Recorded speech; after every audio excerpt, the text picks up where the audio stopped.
ಶ್ರೀ ಗುರುಭ್ಯೋ ನಮಃ. ಎಲ್ಲರಿಗೂ ನಮಸ್ಕಾರ. ನನ್ನ ಚಾನಲ್ಗೆ ಎಲ್ಲರಿಗೂ ಮತ್ತೆ ಸ್ವಾಗತ. ಇವತ್ತಿನ ನನ್ನ ವಿಡಿಯೋ ಕಡಲೆಕಾಯಿ ಪರಿಷೆ. ಕಡಲೆಕಾಯಿ ಪರಿಷೆ ಅಂದರೆ ನಮಗೆಲ್ಲರಿಗೂ ಗೊತ್ತೇ ಇದೆ. ಕಡಲೆಕಾಯಿ ಪರಿಷೆ ಅಂದರೆ ಏನು, ಅಲ್ಲಿ ಏನೇನು ಸಿಗತ್ತೆ, ಮತ್ತು ಎಷ್ಟು ಜನ ಬರ್ತಾರೆ. ಬೆಂಗಳೂರಿನ ಬಸವನಗುಡಿ ಕಡಲೆಕಾಯಿ ಪರಿಷೆ ಅಂತಂದರೆ ಬೆಂಗಳೂರಲ್ಲಿರೋ ಎಲ್ಲರೂ ಬಂದು ನೋಡ್ಕೊಂಡು ಹೋಗುವಂಥ ಆಸೆ ಇಟ್ಕೊಂಡಿರ್ತಾರೆ. ಅಲ್ಲಿ ಲಕ್ಷಾಂತರ ಜನ ಸೇರ್ತಾರೆ ಅಂತ ಎಲ್ರಿಗೂ ಗೊತ್ತೇ ಇದೆ. ಅಲ್ಲಿ ಸಿಗದೇ ಇರೋವಂಥ ವಸ್ತುನೇ ಇಲ್ಲ. ಅಲ್ಲಿ ಕಡಲೆಕಾಯಿ ಸಿಗತ್ತೆ, ಆಟ ಸಾಮಾನು ಸಿಗತ್ತೆ, ಬಟ್ಟೆ ಸಿಗತ್ತೆ, ಕಾಸ್ಮೆಟಿಕ್ಸ್ ಸಿಗುತ್ತೆ, ಜ್ಯುವೆಲ್ಲರಿ ಸಿಗತ್ತೆ, ಆಟ ಆಡೋದಕ್ಕೆ ದೊಡ್ಡ ದೊಡ್ಡ ಜೈಂಟ್ ವೀಲು, ಮೆರಿಗೋ ರೌಂಡು, ಕೊಲಂಬಸ್ಸು ಎಲ್ಲ ಸಿಗತ್ತೆ, ಎಲ್ಲ ಇರುತ್ತೆ. ಅಂದರೆ 4 ದಿನ ಆಲ್ಮೋಸ್ಟ್ ಸ್ಯಾಟರ್ಡೆ ಹಂಗೆ ಕೊನೆ ಕಾರ್ತಿಕ ಮಾಸದ ಶನಿವಾರ ಸ್ಟಾರ್ಟ್ ಆಗುತ್ತೆ. ಅದು ಗುರುವಾರ ಶುಕ್ರವಾರ ತನಕ ಇರುತ್ತೆ. ಏನೆಲ್ಲ ಮಜಾ ಮಾಡೋಕ್ಕೆ ಅಂತ ಬರ್ತಾರೆ. ಆದರೆ ಕಡಲೆಕಾಯಿ ಪರಿಷೆನಲ್ಲಿ ಇರಲ್ದಿರ ಬೇರೆ ವಿಷಯನೂ ಇರುತ್ತೆ. ಆದರೆ ಅದು ಎಷ್ಟೊಂದು ಜನಕ್ಕೆ ಗೊತ್ತೇ ಇಲ್ಲ. ಕಡಲೆಕಾಯಿ ಪರಿಷೆಯಲ್ಲಿ ಸಾಂಸ್ಕೃತಿಕ ಕಾರ್ಯಕ್ರಮಗಳು ನಡೆಯುತ್ತೆ. ಆಮೇಲೆ ಇದರಲ್ಲಿ ಒಳ್ಳೆಯ ಸುದ್ದಿ ಏನಂದರೆ, ಪ್ರತಿ ವರ್ಷ ನಮ್ಮ ಬಸವನಗುಡಿಯ ಶಾಸಕರು ನಮಗೆ ನಮ್ಮ ವಿಜಯ ವಿಠಲ ಸಂಗೀತ ನೃತ್ಯ ಶಾಲೆಯ ಮಕ್ಕಳಿಂದ ಕಾರ್ಯಕ್ರಮನ ನಡೆಸ್ಕೊಡೋದಕ್ಕೆ ಕೇಳ್ತಾರೆ. ಅದರಲ್ಲೂ ಈ ಸತಿ ನನ್ನ ಎಲ್ಲ ಪುಟಾಣಿ ಮಕ್ಕಳುಗಳೇ ಡ್ಯಾನ್ಸ್ ಪರ್ಫಾಮೆನ್ಸ್ ಕೊಟ್ಟಿದ್ದು. ಎಲ್ಲರೂ ಇವಾಗ ಜೂನಿಯರ್ ಎಕ್ಸಾಮ್ಗೆ ರೆಡಿ ಆಗೋರು. ಅವರು ಮೊದಲಿಗೆ ಫಸ್ಟು ಗಣೇಶನ ಶ್ಲೋಕ ಎಲ್ಲ ಮಾಡಿದ್ರು, ಆಮೇಲೆ ಅಲರಿಪು ಮಾಡಿದ್ರು. ಅದಾದಮೇಲೆ ಗಣೇಶಂದು ಒಂದು ಸ್ಟೋರಿ ನರೇಟ್ ಮಾಡುವಂತಹ ಒಂದು ಹಾಡಿದೆ, ಆ ಹಾಡಿಗೆ ಡ್ಯಾನ್ಸ್ ಮಾಡಿದ್ರು. ಅದು ಯಾವುದು ಅಂತಂದರೆ SP ಬಾಲಸುಬ್ರಹ್ಮಣ್ಯಂ ಅವರು ಹಾಡಿರುವಂತಹ ಹೇಳುವೆ ಕತೆ ಹೇಳುವೆ, ಕೇಳಿರಿ ಕತೆ ಹೇಳುವೆ, ಗೌರಿ ಪುತ್ರ ವಿನಾಯಕನಿಗೆ ಆನೆ ಮುಖವು ಬಂದ ಕತೆಯ ಹೇಳುವೆ ಕತೆ ಹೇಳುವೆ ಅಂತ ಆ ಹಾಡು.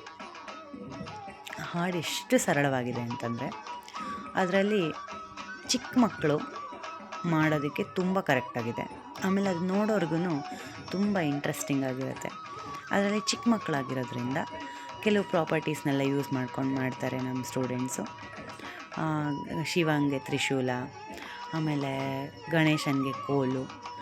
ಅದೇ ಏನು ಕತೆ ಅಂತ ಎಲ್ಲರಿಗೂ ಗೊತ್ತೇ ಇದೆ. ಗಣೇಶನಿಗೆ ಏನಕ್ಕೆ ಆನೆ ತಲೆ ಬಂತು, ಗಣೇಶನ ಪಾರ್ವತಿ ಹೊಟ್ಟೆಯಿಂದ ಹುಟ್ಟಿರೋ ಕೂಸಲ್ಲ, ಪಾರ್ವತಿ ತನ್ನ ಶಕ್ತಿಯಿಂದ ಹುಟ್ಟಿಸಿರೋ ಅಂತಹ ಮಗು ಅದು. ಗಣೇಶನ ಒಂದು ಮಣ್ಣಿನ ಬೊಂಬೆ ಮಾಡಿಬಿಟ್ಟು ಅದಕ್ಕೆ ಜೀವ ಕೊಡ್ತಾಳೆ. ನಾನು ಇಲ್ಲೇ ಮನೆಯೊಳಗೆ ಹೋಗಿ ಸ್ನಾನ ಮಾಡ್ತೀನಿ, ಯಾರನ್ನ ಒಳಗೆ ಬಿಡಬೇಡ ಅಂತ ಹೇಳ್ತಾಳೆ. ಪಾಪ ಗಣೇಶ ಅವಾಗಿನ ಭೂಮಿಗೆ ಬಂದಿರೋ ಕಂದ. ಶಿವ ಯಾರು ಅಂತ ಗೊತ್ತಿರಲ್ಲ, ಅದಕ್ಕೆ ಶಿವನ ಮನೆ ಅಂತ ಅವನಿಗೆ ಗೊತ್ತಿರಲ್ಲ. ಅದರಿಂದ ಹೋಗಬಾರ್ದು ಅಂತ ತಡಿತಾನೆ. ಅದರಿಂದ ಕೋಪ ಬಂದಿರೋಂತಹ ಶಿವ ಗಣೇಶನ ತಲೆ ಕತ್ತರಿಸ್ಬಿಡ್ತಾನೆ. ಅದನ್ನು ನೋಡಿ ಪಾರ್ವತಿ ಓಡಿ ಬಂದು ಹೆದರ್ಕೊಂಡು ಬೇಜಾರು ಮಾಡಿಕೊಂಡು, ಹೀಗೆ ಮಾಡಿಬಿಟ್ರಲ್ಲ, ನಾನು ಜೀವ ಕೊಟ್ಟಿರೋ ಮಗು ಇದು, ಅದೇನು ಮಾಡ್ತಿರೋ ನನಗೆ ಗೊತ್ತಿಲ್ಲ, ಅವನು ವಾಪಸ್ ಜೀವಂತವಾಗಿ ಬರಬೇಕು ಅಂತ ಹೇಳ್ತಾನೆ. ಆವಾಗ ಶಿವ ಯಾವ ಪ್ರಾಣಿ ಅಥವಾ ಮನುಷ್ಯರು ಏನೇ ಆಗಿರಲಿ ಉತ್ತರ ದಿಕ್ಕಿಗೆ ತಲೆ ಇಟ್ಕೊಂಡು ಮಲಗಿರುತ್ತೋ ಆ ಮಗುನ ತಲೆನ ಕತ್ತರಿಸ್ಕೊಂಡು ತೊಗೊಂಡು ಬನ್ನಿ ಅಂತ ಹೇಳ್ತಾರೆ. ಅದೇ ರೀತಿ ಆನೆ ಬಂದು ಉತ್ತರ ದಿಕ್ಕಿಗೆ ಮಲಗಿರುತ್ತೆ, ಅದನ್ನು ತೊಗೊಂಡು ಬಂದು ಆ ತಲೆನ ಕತ್ತರಿಸ್ಕೊಂಡ್ಬಂದು ಜೀವ ಕೊಡ್ತಾರೆ ಗಣೇಶನಿಗೆ.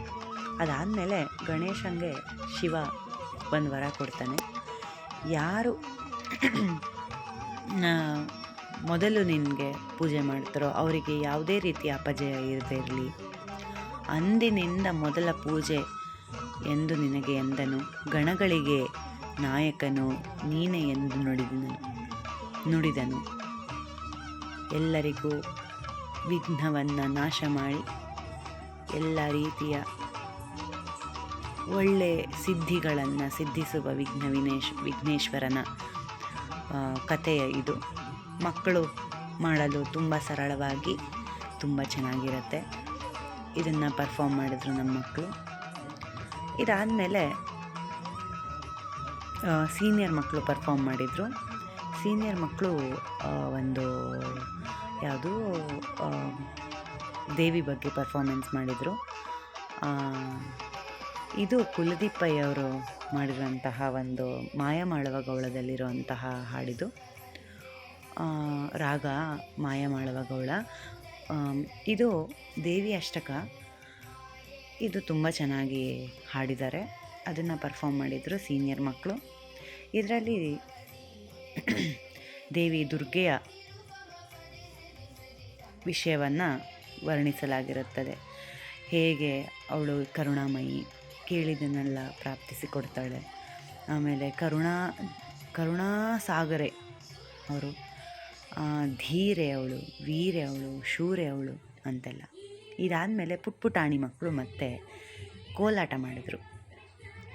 ನಮ್ಮ ಕರ್ನಾಟಕದ ಪ್ರಮುಖವಾದ ಜನಪದ ನೃತ್ಯ ಒಂದು ಕೋಲಾಟ. ಅದರಲ್ಲೂ ಕೃಷ್ಣನ ವಿಷಯ ಕೋಲಾಟ ಮಾಡಬೇಕು ಅಂದರೆ ತುಂಬ ಚೆನ್ನಾಗಿರುತ್ತೆ. ಈ ನಮ್ಮ ಮಕ್ಕಳು ಮಾಡಿರೋಂತಹ ಕೋಲಾಟದಲ್ಲಿ ಕೃಷ್ಣನ ನೋಡು, ಅಲ್ಲಿ ನೋಡು, ಇಲ್ಲಿ ನೋಡು, ಅಲ್ಲಿದ್ದಾನೆ, ಇಲ್ಲಿದ್ದಾನೆ, ಭಾಮೆನ ನೋಡು, ರುಕ್ಮಿಣಿನ ನೋಡು, ಗೋಪಿನ ನೋಡು, ರಾಧೆನ ನೋಡು ಅಂತ ಹೇಳಿ ತುಂಬ ಚಕ್ಕ ಚಕ್ಕ ಚಕ್ಕ ಅಂತ ಮಾಡುವಂತಹ ಕೋಲಾಟ ಇದು.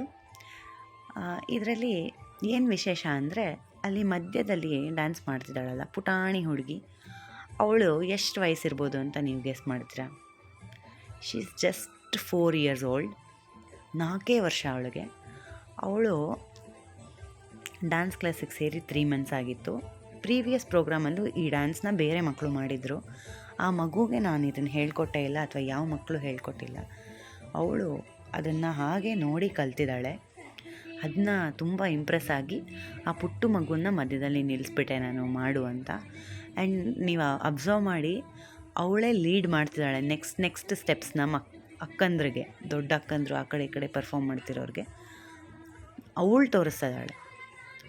ಅಷ್ಟು ಕ್ಲೀನಾಗಿ ಮಾಡುತ್ತೆ ಆ ಮಗು. ಅಂದರೆ ನಾನೇನು ಹೇಳ್ತೀನಿ ಅಂದರೆ, ಚಿಕ್ಕ ಮಕ್ಕಳಿಗೆ ಚಿಕ್ಕ ವಯಸ್ಸಿಂದನೇ ನಮ್ಮ ಭಾರತೀಯ ಸಂಸ್ಕಾರ, ನಮ್ಮ ಧರ್ಮದ ಚಿಕ್ಕ ವಿಷಯಗಳನ್ನ ಹೇಳ್ಕೊಡೋಕ್ಕೆ ನಾವು ಟ್ರೈ ಮಾಡಬೇಕು. Irrespective of any caste R any gender, ಗಂಡು ಮಕ್ಕಳಾಗಿರ್ಬೋದು, ಹೆಣ್ಮಕ್ಳಾಗಿರ್ಬೋದು, ನಮಗೆ ಏನು ಗೊತ್ತಿದೆಯೋ ಆ ಒಳ್ಳೆ ಸಂಸ್ಕೃತಿನ ನಾವು ಮಕ್ಕಳಿಗೆ ತುಂಬಬೇಕು. ಆಮೇಲೆ